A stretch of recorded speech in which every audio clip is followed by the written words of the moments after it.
कि वो मनोज रामगिरी जिसके ऊपर पुलिस ने 58 एफआईआर दर्ज करने के बाद भी वो अरेस्ट नहीं, कि उस मनोज को मेरे नबी के शान में गुस्ताखी करने के बाद अरेस्ट किया जाए। दिगर फिरकापरस्त पार्टियां सिर्फ मुसलमानों को जज्बात में ला रही है, उनके जज्बात से खेल रही है और बेवकूफ बना रही है। ये सब चीजें वोट का इस्तेमाल करना पड़ेगा। अगर आप चंद ऐवानों में भेजेंगे तो वो अपना बिल पास करने वाले आने वाले 20 तारीख को बटन नंबर 5 सिलेंडर निशानी पे जावेद कुरैशी साहब को अपना कीमती वोट देकर भारी अक्सरियत से कामयाब की कीमती है। क्योंकि अभी हाल में एक पस मंजर में आपको थोड़ा सा आपकी नजरों में लाना चाहूंगा कि अभी आज एक डिक्लेरेशन आया मौलाना सज्जाद नौमानी साहब का, उसमें मैं इजाफा करूंगा। हम मौलाना सज्जाद नौमानी साहब का बड़ा उनकी एक चीज आप लोगों के दरमियान में इजाफा करना चाहूंगा कि जो सर्वे किया गया है, जिस सर्वे के बुनियाद पर पूरे महाराष्ट्र की लिस्ट को जारी किया गया, पूरे मुल्क की डेमोक्रेसी और संविधान को पहुंचाने वाले जो अनासिर नुकसान जो पहुंचा रहे हैं, उसके हक में फैसला लिया गया। लेकिन मैं एक चीज उसमें इजाफा ये करूंगा कि पिछले 1962 से लेकर 2024 तक 19 के जो इलेक्शन थे, ये पूरे इलेक्शन आप उठा के देख लीजिए, मुसलमान 13% है महाराष्ट्र में और 13% के हिसाब से 288 ऐवान असेंबली आमदार जो चुन के जाते हैं, अगर हमारी हिस्सेदारी हम देखे जाए तो 37 आमदार हमारे ऐवान असेंबली में होना चाहिए। मौलाना 39% और 14% का ये शख्स अनूद होकर इस इत्तेहाद को मैं सलाम करता हूं कि इसने अपने उम्मीदवारी की कुर्बानी देके आज मुसलमानों के साथ मुत्तहद होने का इरादा किया। क्योंकि हमारी जंग फिरकापरस्त ताकतों से है, हमको एक होना होगा, आपको समझना होगा। आप लोग इस बात को समझिए। मैं आपसे सीधी दावा देता हूं, दलित और मुसलमानों का इत्तेहाद का दूसरा नाम जिसका नाम है अमित भेगवार साहब, मैं उनसे दरखास्त करता हूं कि अपनी बात को रखें। इसलिए पहले आएगा मेरे भाइयों,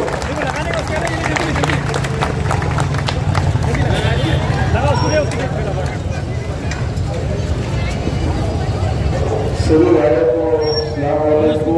जो भी मध्य विधानसभा के उचित भोजन आयोजन सभी मेरे नौजवान भाइयों,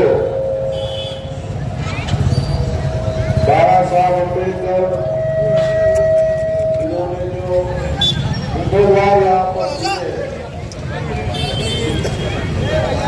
जो उम्मीदवार का लाभ वोट ले सकेगा, मैं ये चाहता हूं यहाँ के सभी मुसलमान भाइयों, आप लोग ये सोचो और ये आपने सोचना चाहिए कि दलित समाज जो पूरा 35-40 हजार हमारा समाज का जो वोट है, जो वोट पूरी ताकत के साथ जावेद भाई के साथ में खड़ा है, ये अभी आपको सोचना है। अगर आपको एक सच्चे आदमी को उसके साथ हमेशा नाइंसाफी हुई, ऐसे आदमी को अगर इंसाफ दिलाना है तो मैं आपसे यही गुजारिश करूंगा कि आप सब मिलकर पे जब अन्याय हुआ, अत्याचार हुआ, मैं समझता हूं कि जब दंगल हुई, वो किरारपुरे की दंगल हो या फिर दौलताबाद की दंगल हो, मरेगांव की दंगल हो, ये सभी दंगलों में बच्चों को अरेस्ट करने का, बच्चों के गुने नकल करने का काम यहाँ पर हुआ। मैं बताना चाहता हूं आपको, जब किरारपुरे की दंगल हुई तो एक तरफा वहां पर सिर्फ मुस्लिम बच्चों को टारगेट किया गया, जो सामने वाले जो बच्चे थे उन्होंने झगड़ा किया, शुरू किया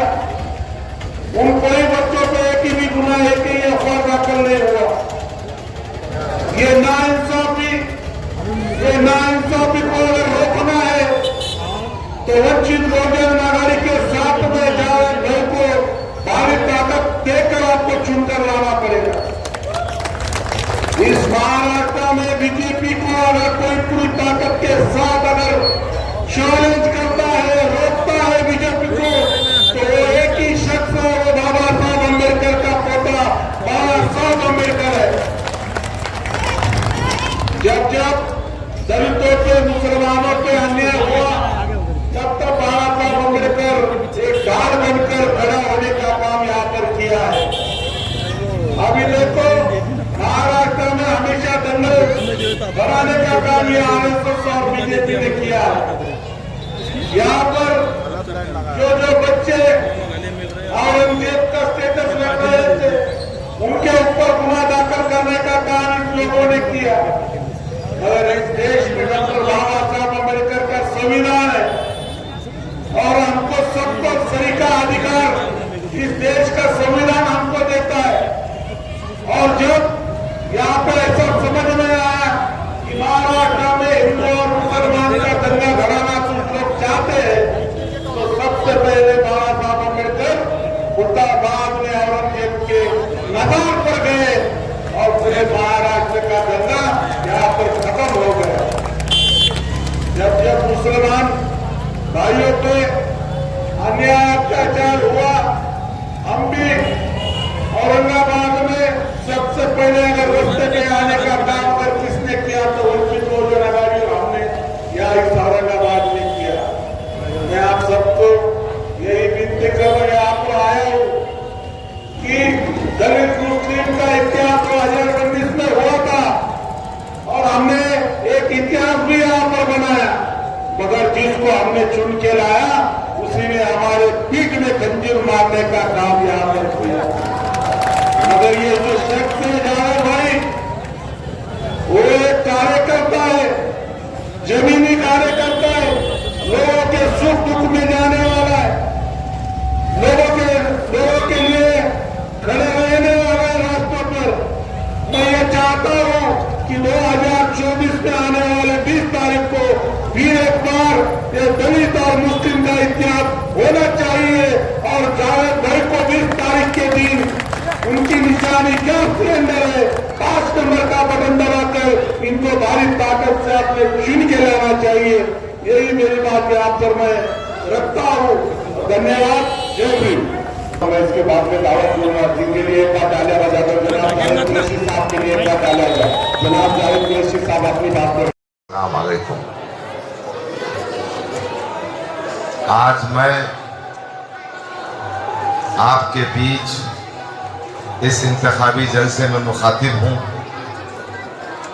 ये मेरे भाषण से पहले, मेरी गुफ्तगू से पहले एक बात मैं कहना चाहता हूँ कि मैं मोहतरम करीम कुरैशी साहब, हबीब कुरैशी साहब और इनके तमाम साथियों का दिल की गहराइयों से शुक्रिया अदा करता हूँ। मैं इनका एहसानमंद हूँ। क्या नहीं लेंगे मिल्लत से? चचा को अपना कमीशन नहीं छोड़ा, वो मिल्लत की खिदमत करने निकला, तो ऐसे सिमड़े सामने बहुत आपके पास आएंगे, ये क्या मिल्लत की खिदमत करेंगे? ये तो लूटने को आ रहे हैं मिल्लत को, ये तो मिल्लत को लूटने को आ रहे हैं। आपको मालूम है कि जब वो अंबादास दानवे एमएलसी का इलेक्शन लड़ रहा था, वो शिवसेना का उम्मीदवार था, वो मजलिस इत्तेहाद मुस्लिमीन के कारपोरेटर थे, वो पूरे शिवसेना के उम्मीदवारों को कामयाब करके दिया एमएलसी के इलेक्शन में। और ये बात कर रहे हैं कि हम सच्चे खादिम हैं, ये सच्चे खादिम हैं। ये बाहर से लोग आ रहे हैं, इत्तेहाद इत्तेहाद इत्तेहाद इत्तेहाद, इतना डंका पीट रहे, इतना डंका पीट रहे। अरे जब इत्तेहाद था तो इत्तेहाद को सत्यानाश करने वाले तुम ही लोग थे। आज तुम्हारी पार्टी के अंदर इत्तेहाद नहीं है, तुम मिल्लत में इत्तेहाद की बात कर रहे हो। अरे मुद्दा शहर औरंगाबाद में इत्तेहाद का दावा करने वाला है जावेद कुरैशी। जावेद कुरैशी ने यहाँ इत्तेहाद कायम किया। तुम तो धोखेबाज मक्कार लोग आए, तो अजब अजब किस्म की लोगों को नवाज रहे हैं कुछ भी बातें करके, और तुम इत्तेहाद का दावा करेंगे। हमने इत्तेहाद सिखाया तुमको क्या मालूम? तुमसे मेरे सामने हो, तुमको इत्तेहाद मालूम? हमने सिखाया तुमको इत्तेहाद। पूरा औरंगाबाद गवाह है इस बात का। बता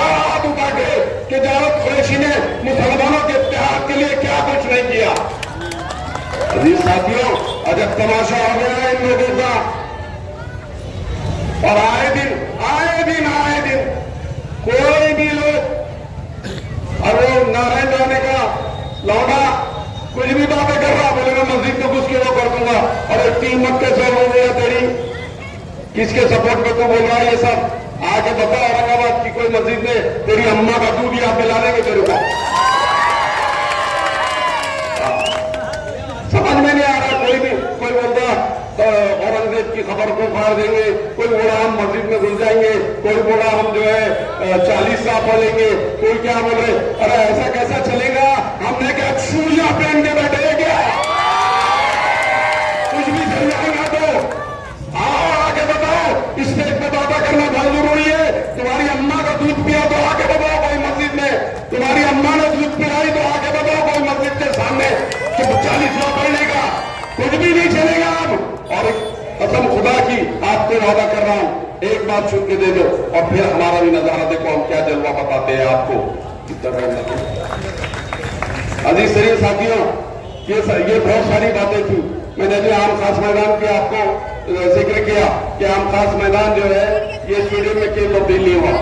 गारखेड़ स्टेडियम बन जाता है, वो उठाव का स्टेडियम वहां बन जाता है, सारे जो है गांव में स्टेडियम बन जाते हैं, वहां तरक्की हो रही है, बहुत तरक्की हो रही है वहां पर। लेकिन मुसलमानों के और दलितों के एरिया में तरक्की क्यों रुक गई? ये ऐसा ग्राउंड है जहां से नेशनल क्रिकेट के प्लेयर निकले हैं।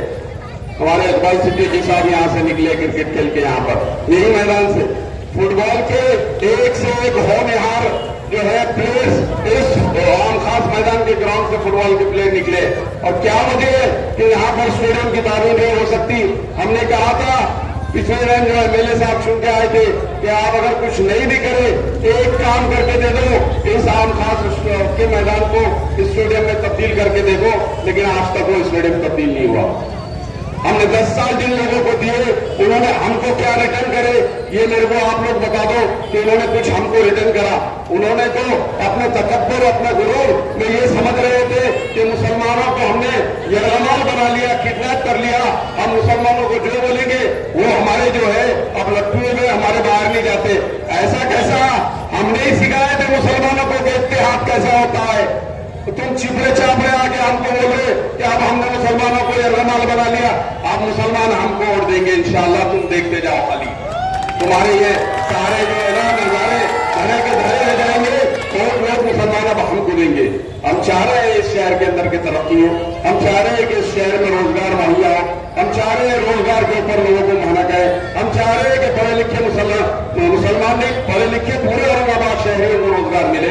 लेकिन यहाँ बेरोजगारी है। इतनी बड़ी बड़ी इंडस्ट्री यहाँ कायम है, यहाँ में वालूज खड़े हैं, यहाँ शेंद्रा सायम है, पीछे हमारे अब बिल्डिंग की एक बड़ी इंडस्ट्री, बड़े बड़े मल्टीनेशनल कंपनीज यहाँ पर आने वाले हैं। तो रोजगार क्यों नहीं आ रहा? हमारी कोशिश रहेगी इंशाअल्लाह कि ये कंपनीज के मालिकान को हम उनके पास जाएं, उनसे कहें कि पहले औरंगाबाद शहर के लोगों को आप रोजगार दें। अगर यहाँ से आपको उन सलाहियत वाले लोग नहीं मिलेंगे, वो रिक्वायरमेंट जो आपका नहीं मिलेगा, तो आप बाहर से लोग मांगिए। लेकिन जब तक हमारे शहर में औरंगाबाद में होनहार लोग हैं जो अभी नौकरी से महरूम है, ऐसे लोगों को इस कंपनियों में नौकरी लगाने का काम करेंगे।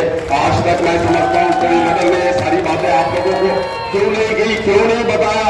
हम इंशाअल्लाह ये सारे जो है इक़दाम करेंगे। प्रकाश अम्बेडकर साहब ने जो हिदायतें दी कि हमको यहाँ भेजा कि जावेद कुरैशी जाओ तुम, हम देख रहे हैं तुम्हारे को 30 साल की खिदमत आपकी शहर में है, कोई मानो या ना मानो 30 साल से दिल्ली खिदमत दे रहा हूँ, मजहबी खिदमत दे रहा हूँ, समाजी खिदमत दे रहा हूँ, सियासी खिदमत दे रहा हूँ। कोई बता दे कि हम जो है पैराशूट से उतर के नहीं आए दोस्तों, पैराशूट से कसम खुदा की पैराशूट से उतर के हम नहीं आए। इस शहर में हमारा कॉन्ट्रीब्यूशन है, इस शहर को हमने वक्त दिया, अपना खून दिया, अपना पसीना दिया।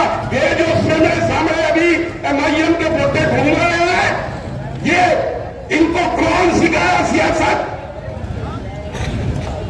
इनके सियासत में गुरु हैं हम। आज हमारे पास उशारी मारने की बातें कर रहे, अपने चचाओं से कमीशन लेके हमको उशारी सिखा रहे। अजीज तरीन साथियों, हम इस शहर में कुछ तब्दीली लाना चाहते हैं और एक नहीं, प्रकाश अम्बेडकर साहब की ताकत है, वंचित बहुजन अघाड़ी की ताकत है। ये दो ताकतें अगर एक जगह आ जाए तो मैं समझता हूं इस शहर में बेहतरीन से बेहतरीन जो है तब्दीली आएंगी। जो लोग कह रहे हैं कि हमने स्मार्ट सिटी में इतना फंड लाया, कितना दिख स्मार्ट सिटी कोई नजर आ रही है आपको? शहर में कहीं स्मार्ट सिटी नजर आ रही दोस्तों? कहीं नजर नहीं आ रही। जब कोई फॉरेन का यहाँ पर कोई टूरिस्ट आते हैं, फॉरेन के लोग जब देखने को आते हैं तो हमारे ऐप छुपाने के लिए हुकूमतें पर्दे लगाती है, लाइटिंग लगाती है, फला करती है, धमा करती है। अभी बीच में कुछ टाइम हुआ था ऐसी, हमारे ऐप छुपाने के लिए पैसे खर्चा किए जा रहे हैं। अरे हमारा पैसा खून पसीने का ये लोग खर्चा कर रहे हैं। हम ये चाहते हैं कि वाकई में शहर जो है खूबसूरत बने, अच्छा जो है ये शहर बने। लेकिन जो है ये शहर को जिन लीडरों ने खा गया है ना, वो लीडरों, ये शिवसेना के लीडरों ने खा के बैठ गया पूरा शहर। तरक्की कुछ नहीं हुई। हम देख रहे हैं कि 1988 से शिवसेना कारपोरेशन में आती है, लेकिन तरक्की कितनी हुई? क्या तरक्की करे? कोई तरक्की नहीं करे, सिर्फ पैसा कमाए और दारू की दुकानें बनाए। आज तो रिकॉर्ड हो गया, आज तो रिकॉर्ड हो गया। ये प्रदीप जायसवाल दारू की दुकान खोल खोल खोल खोल के बहुत लखपति करोड़पति बन गया। अब सोने पे सुहागा ये हो गया कि वो घूमरे भी शराब की दुकान वाला।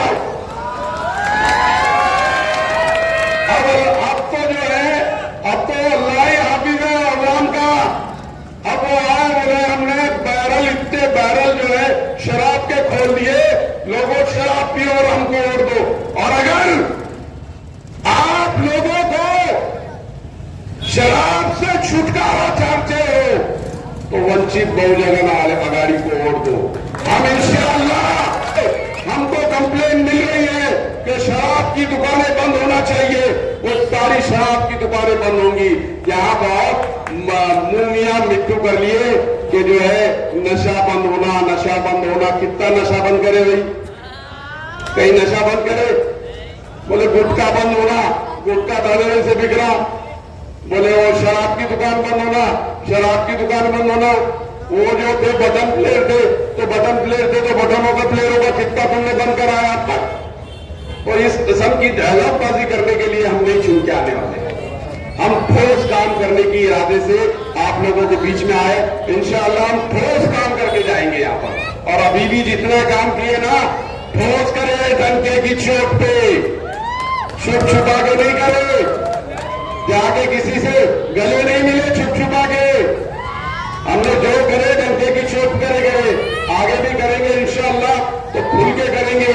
लेकिन हम आप लोगों से वादा करते हैं कि हम जब आएंगे तो हम इतना भरोसा आप लोगों को दिलाते हैं कि हम जो है आपको ये महसूस कराने की कोशिश करेंगे कि आपने जिनको वोट दिया, आपका वोट जाया नहीं करा।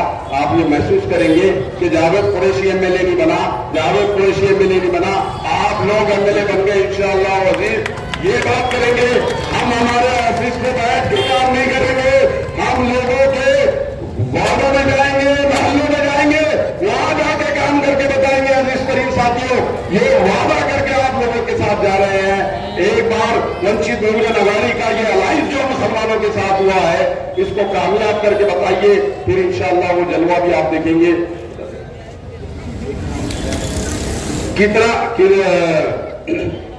एक बार आप कामयाब करके बताइए इंशाअल्लाह वजीर, हम जो है आप लोगों को मायूस नहीं करेंगे। आखिरी बात कह के मैं अपनी जगह लूंगा, वक्त खत्म हो गया, लेकिन यहाँ पर ये आखिरी बात है। लेकिन असेंबली के अंदर इंशाअल्लाह ये मेरी पहली बात है। और वो बात है कि अम्बेडकर साहब ने कपिल पाटिल के जरिए पैगंबर बिल 2021 के अंदर असेंबली में रखा था। हम देख रहे हैं कि आए दिन अरे गैरे नक्तू खैरे नबी करीम सल्लल्लाहु अलैहि वसल्लम की शान में गुस्ताखी कर रहे हैं और हमारे बदन के अंदर लर्जा ताली नहीं हो रहा है। लेकिन ये आपका भाई, ये आपका बेटा आपसे वादा कर रहा है कसम खुदा की कि जिस दिन असेंबली में जाऊंगा मेरे पहले अल्फाज आएंगे इंशाअल्लाह कि मैं एक पैगंबर बिल पहले मंजूर कराऊं। ये पैगंबर बिल जिस दिन मंजूर हो जाएगा उसी दिन मेरा साथ होगा। आप लोगों से गुजारिश है कि 5 नंबर का बटन को, वंचित बहुजन अघाड़ी का 5 नंबर का बटन, जावेद कुरैशी का 5 नंबर